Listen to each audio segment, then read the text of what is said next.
YouTube channel.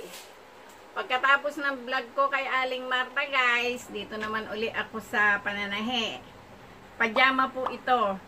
Ito pong pattern ko, bumili ako ng isang ternong pajama. Tinastas ko po siya, nilapat ko na siya sa papel. Ito po yung kanyang blouse. Tapos ang tela ko po ay 1 yard and a half. 75 pesos po ito. At ito po ay spandex cotton. Pagka pumanahi kayo ng ganito, ilapat nyo na po yung pattern para sigurado pong magkakasya. Kasi pag hindi nyo po plinat ng ganito, baka hindi po siya magkasya. Tabasin po natin. Ang bili ko nga po pala na isang terno ay 250. At ito po, pag nagawa ito ay 75 pesos lang po. Terno na siya. Kaya malaking kamurahan po.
ito na yung ginawa kong pajama. Binek ito. Tapos, ganito lang po yung sleeve niya. Yan, wala pong bulsa ito. Hindi ko na nilagyan. Yan, madali lang po siyang gawin. Sa halagang 75 pesos, meron na po kayong ternong pajama. Sana may natutunan naman po kayo kahit konti sa ginawa ko ngayon. Sa mga nanunood, huwag nyo pong kalimutang mag-subscribe at pakipindot na rin po yung notification bell para po sa susunod na mga videos namin. Thank you po sa inyong lahat.